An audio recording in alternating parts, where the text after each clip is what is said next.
छत्रपती संभाजीनगर शहरातील गोरगरीब विद्यार्थ्यांची युवकांची दिशाभूल करून त्यांच्या कागदपत्राचा गैरवापर करत लाखो रुपयाचा घोटाळा करणाऱ्या टोळीच्या विरोधात आज लहुप्रहार संघटनेच्या वतीनं छत्रपती संभाजीनगरचे पोलीस आयुक्त माननीय श्री प्रवीणजी पवार साहेब यांची भेट घेऊन निवेदन देण्यात आलेलं आहे।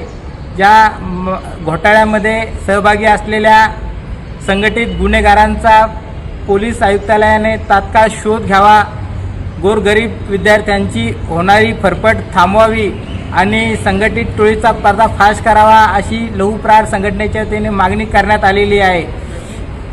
गोरगरीब विद्यार्थ्यांचे शैक्षणिक कागदपत्रे, बँके पासबुक, आधार ओळखपत्र, पॅन कार्ड अशा कागदपत्राच्या आधारे खात्याचा ॲक्सेस घेऊन त्यांच्या खात्यावर परराज्यातील अनेक राज्यातील लोकांच्या बँक खात्यावरून पैशाचा अपार केलेला आहे। या अपारामध्ये अनेक गोरगरीब विद्यार्थी विविध राज्यातील सायबर विभागाच्या रडारवर आलेले आहेत। त्यांच्यावर पोलीस कारवाईची कोणत्याही क्षणी पोलीस कारवाई होऊ शकते। अशा विद्यार्थी आज हातबल झालेले आहेत। त्यांच्या आईवडिलांनी अनेक विद्यार्थ्यांच्या आईवडिलांनी छत्रपती संभाजीनगरच्या सायबर विभागाकडे तसेच शहरातील विविध पोलीस ठाण्यामध्ये तक्रारी अर्ज दिलेले आहेत। या संदर्भात तात्काळ गुन्हे नोंदवावेत।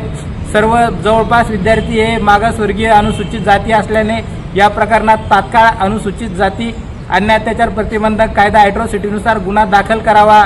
शक्य झाल्यास सर्व टोळीचा पर्दाफाश करून या टोळीविरोधात महाराष्ट्र संघटित गुन्हेगारी कायदा मोका अंतर्गत कारवाई करावी आणि शक्य असल्यास विशेष तपास पथक स्थापन करून तात्काळ या टोळीचा छडा लावावा व गोरगरीब विद्यार्थ्यांना या मोठ्या कटातून सुटका करावी अशी मागणी लहुप्रहार संघटना करत आहे।